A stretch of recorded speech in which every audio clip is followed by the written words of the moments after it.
Looking to add some greenery to your space? Without the hassle, here are my top 5 zero-care houseplants that thrive on neglect. First up, the snake plant. This beauty can survive in low light and only needs watering every few weeks.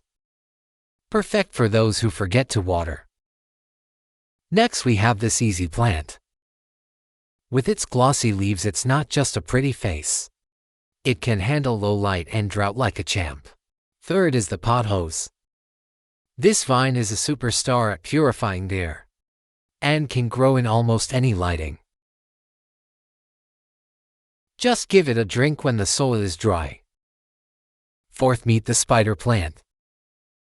It's super resilient and produces adorable baby plants.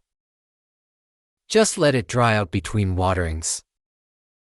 Finally, the peace lily. It's stunning and can thrive in low light. Plus, it'll let you know when it needs water by drooping its leaves.